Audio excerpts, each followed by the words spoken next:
telah melakukan penistaan agama di media menghebohkan sosial. jagat maya dengan konten yang dianggap mengandung Konyolnya, unsur konten itu pornografi. dibuat hanya untuk menambah penonton semata. Mulutmu harimaumu. Ya, dulu orang menyebutnya begitu. Tapi sekarang, orang menyebutnya jarimu harimaumu. Dulu orang menyebutnya ucapan mencerminkan dirimu. Tapi sekarang, orang menyebutnya isi kontenmu mencerminkan dirimu. Media sosial menjadi bagian yang tak bisa terpisahkan dari kehidupan kita saat ini.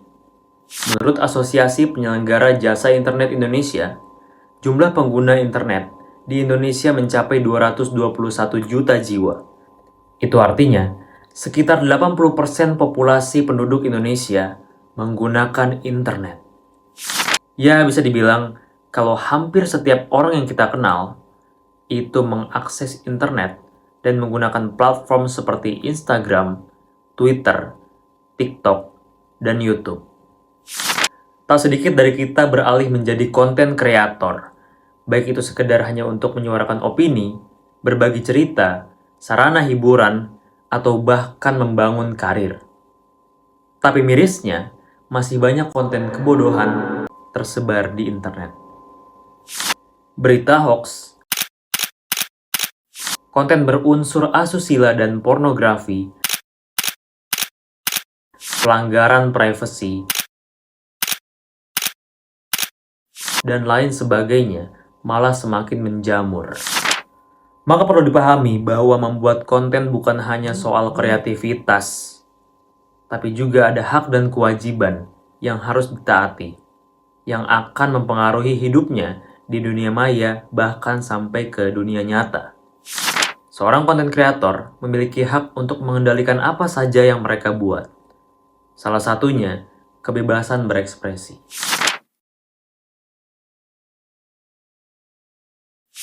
Konten kreator bebas untuk membagikan ide apa saja, baik itu berupa opini, tutorial, hiburan, dan lain sebagainya.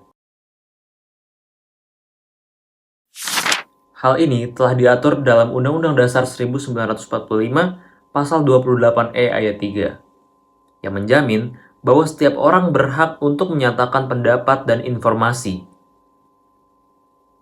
Ini berarti, setiap orang, termasuk konten kreator khususnya, berhak untuk mengekspresikan apa saja di ruang publik.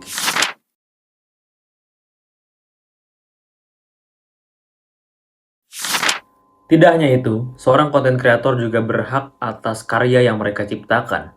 Hal ini diatur dalam Undang-Undang Hak Cipta yang menyatakan bahwa setiap karya yang dibuat, baik itu tulisan, gambar, video, musik, ataupun desain, secara langsung dilindungi hak cipta sejak pertama kali diciptakan. Ini berarti, konten kreator punya hak untuk mengontrol karya ciptaannya dan berhak mendapatkan kompensasi jika ada orang lain yang menggunakannya tanpa izin. Akan tetapi, berbicara menjadi konten kreator rasanya belum pas dan belum cukup jika belum memahami kewajiban apa saja yang harus dijalankan.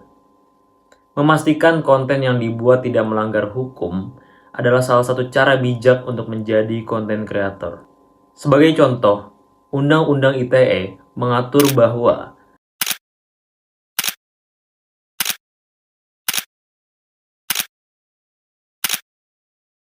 sadari bahwa penyebaran konten yang merugikan, melanggar kesusilaan, menyesatkan, atau merusak moral publik dapat dikenakan pidana.